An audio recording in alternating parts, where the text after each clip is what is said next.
যত দিন যাচ্ছে ততই যেন আরো অলস হয়ে যাচ্ছি। না ভালো লাগে পড়তে, না ভালো লাগে খেলতে, সারাদিন শুধু এই মোবাইল নিয়ে শুয়ে শুয়ে দিন কাটে। সত্যি আর ভালো লাগছে না। কিন্তু কি বা করব, বদলাতে তো চাই, কিন্তু কোনো উপায় খুঁজে পাচ্ছি না। যদি আপনার সমস্যাটাও ঠিক এই একই হয়, তাহলে আজ এই ভিডিওটা আপনি শেষ অবধি দেখতে থাকুন।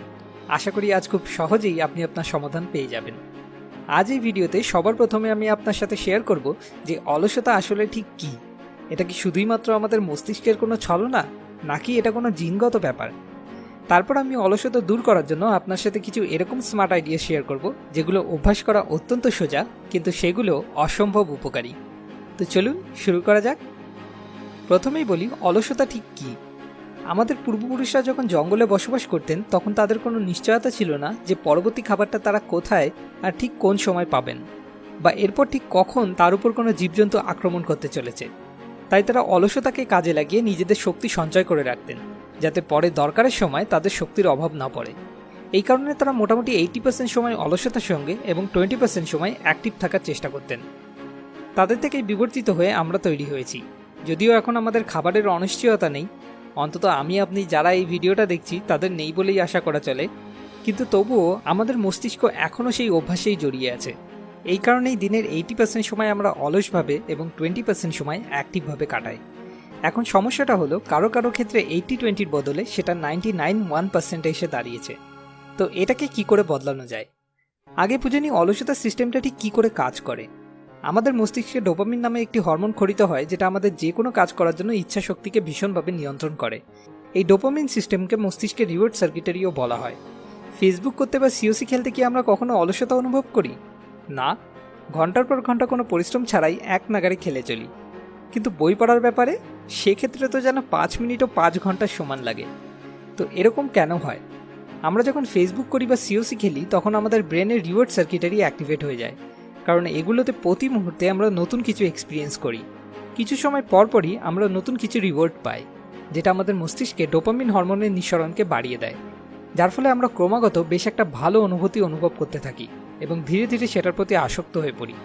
ঠিক এই কারণেই পরীক্ষার আগে পড়তে বসতে আমাদের কোনো অলসতাই অনুভব হয় না, কারণ তখন আমাদের সাবকনশিয়াস মাইন্ড খুব ভালোভাবে জানে যে এখন পড়লে ভালো নাম্বার পাবো, আর না পড়লে ফেল। আর কোনো পথ নেই, যেটা আলটিমেটলি আমাদের রিওয়ার্ড সার্কিটারিকেই অ্যাক্টিভেট করে দেয়। তো অলসতা দূর করার জন্য আমাদের মূল লক্ষ্য হওয়া উচিত কিভাবে আমরা আমাদের রিওয়ার্ড সার্কিটারিকে আমাদের ক্ষতি করা থেকে বিরত রেখে উল্টে বরং আমাদের উপকারের জন্য কাজে লাগাতে পারি। এইটুকু করতে পারলেই আমরা আমাদের অলসতাকে গোড়া থেকে অনেকটা কমিয়ে ফেলতে পারবো। এই কাজটা করার অনেকগুলো উপায় আছে, কিন্তু বাস্তব হলো তার মধ্যে 80%-এর বেশি উপায়ই ভীষণ আনপ্র্যাকটিক্যাল। মানে আমাদের মতো বেশিরভাগ সাধারণ মানুষের পক্ষে সেগুলোকে ফলো করা সম্ভব না। কিন্তু 20% এরকম উপায় রয়েছে যেগুলো খুবই সিম্পল এবং যেগুলোকে ফলো করা আমাদের সবার পক্ষেই খুবই সোজা। আমি তার মধ্যে থেকেই কিছু উপায় আজ আপনার সঙ্গে শেয়ার করব। Smart idea 1, avoid the bed. আমরা সারাদিনে যত কাজ করি তার মধ্যে 90%-এর বেশি কাজ নিয়ন্ত্রিত হয় আমাদের সাবকনশিয়াস মাইন্ডের দ্বারা। অর্থাৎ আমাদের সেগুলো ভেবে ভেবে করতে হয় না, অটোমেটিক আমরা করে ফেলি। এবার যে বিছানায় আপনি রাতে ঘুমান, সেই বিছানায় যদি আপনি সারাদিন শুয়ে বসে কাটান, তো সারাদিন আপনার মস্তিষ্কের কাছে সিগন্যাল যেতে থাকে যে এটা মনে হয় ঘুমের সময়। অর্থাৎ একভাবে আপনার সাবকনশিয়াস মাইন্ড কনফিউজ হতে থাকে এবং সে সিগন্যাল দিতে থাকে ঘুমের জন্য। ফলস্বরূপ আপনি সারাদিন অলসতা অনুভব করেন।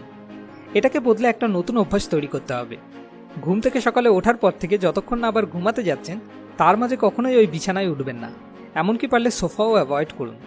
এমন কোনো জায়গায় বসে যদি আপনি সময় কাটান যেখানের সাথে এই ঘুম শব্দটা আপনার মস্তিষ্কের সঙ্গে জড়িয়ে আছে, তাহলে সেখানে বসতেই আপনার সাবকনশিয়াস মাইন্ড ঘুমের সিগন্যাল দিতে শুরু করবে। তাই আমি সাজেস্ট করি সবসময় মেঝেতে কোনো শতরঞ্চি বা কার্পেট জাতীয় কিছু পেতে বসে যে কোনো কাজ করুন।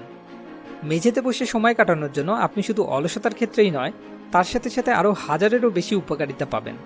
এটা আপনার শরীর সুস্থ রাখতে, মন ভালো রাখতে আরও অনেক ক্ষেত্রে উপকার করবে।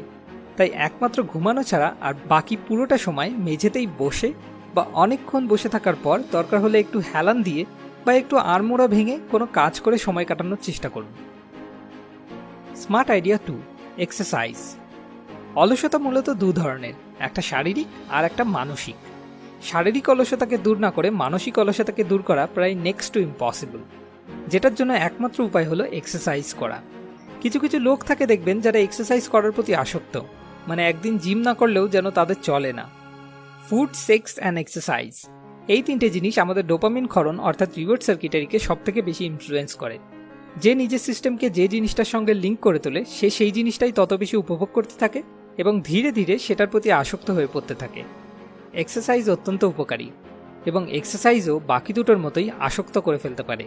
তাই আপনি যদি কিছুদিন কষ্ট করে হলেও নিয়মিত এক্সারসাইজ করে নিজের রিওয়ার্ড সার্কিটারি সিস্টেমটাকে একবার এক্সারসাইজের সঙ্গে লিঙ্ক করে নিতে পারেন, তাহলেই ব্যাস কাজ হাসিল।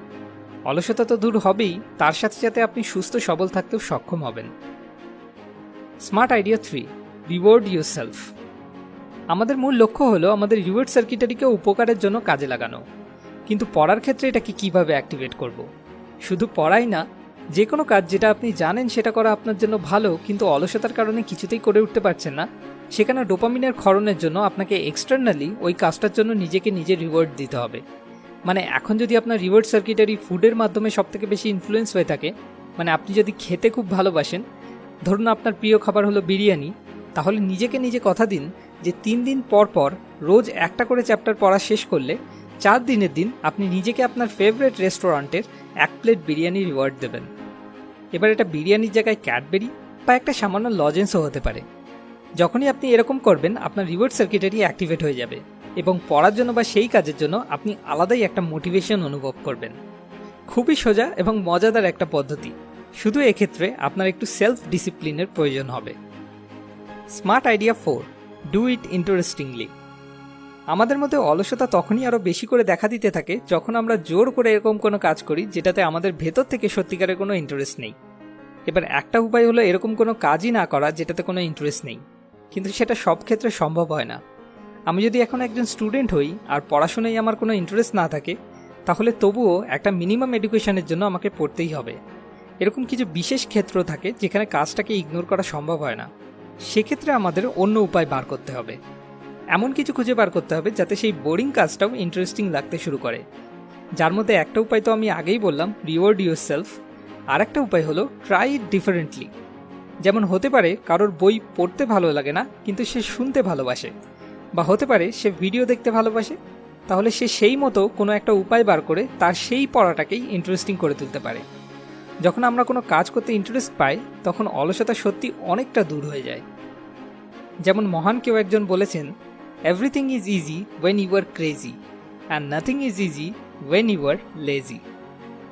এই 4টে স্মার্ট আইডিয়ার মধ্যে যে কোনো একটা স্মার্ট আইডিয়াকে বেছে নিন যেটা আপনার কাছে সব থেকে সোজা, এবং আজ থেকেই সেটাকে ইমপ্লিমেন্ট করতে শুরু করুন। আর 1 সপ্তাহ পর আবার ফিরে এসে তখন আপনি সত্যি কোনো পরিবর্তন অনুভব করছেন কিনা সেটা আমাদেরকে কমেন্ট করে অবশ্যই জানান, কারণ আপনার ফিডব্যাকই আমাদের মোটিভেশন। এটাই আমাদের রিওয়ার্ড সার্কিটারিকে অ্যাক্টিভেট করে। এবার পালা লাস্ট উইকস মোস্ট মোটিভেটিং কমেন্টের।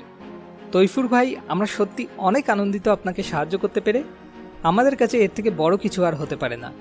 আপনাকে অনেক অনেক ধন্যবাদ এত সুন্দর একটা ফিডব্যাক দেওয়ার জন্য। আপনারা এভাবেই আমাদের পাশে থাকলে আশা করি নিশ্চয়ই আমরা আরও ভালো ভালো ভিডিও উপহার দিতে সক্ষম হব। আর সকলকে জীবন সমস্যার সমাধান টিমের তরফ থেকে শুভ নববর্ষের প্রীতি ও আন্তরিক শুভেচ্ছা। নতুন বছর সবার খুব খুব খুব ভালো কাটুক। সবশেষে আপনার কাছে একটা ছোট্ট অনুরোধ, যদি এই ভিডিও থেকে আপনার নিজের জীবনের কোনো সমস্যার সমাধান খুঁজে পেতে সত্যি এতটুকুও কোনো সাহায্য হয়ে থাকে, তাহলে অবশ্যই এই ভিডিওটাকে শেয়ার করুন, কারণ শেয়ার করে আপনি নিজে আপনার কোনো বন্ধু বা বান্ধবীর জীবন বদলে দিতে সাহায্য করতে পারেন। যতগুলো লাইক আসবে আমি বুঝব ততজনকে আমি একটু হলেও সাহায্য করতে পেরেছি। আর আপনি এরপর কোন টপিকে ভিডিও চান সেটা নিচে কমেন্ট করে আমাদেরকে জানান, কেননা আপনাকে সাহায্য করতে পারাটাই আমাদের আসল উদ্দেশ্য। পরের ভিডিও পরের সপ্তাহে। আমরা যখনই এরকম কোনো নতুন ভিডিও আপলোড করব তার নোটিফিকেশন পাওয়ার জন্য সাবস্ক্রাইব বাটনে ক্লিক করার পর পাশে আসা বেল আইকনে ক্লিক করে আমাদের সঙ্গে কানেক্টেড থাকুন। মোর উইজডম, মোর সলিউশন, বেটার লাইফ।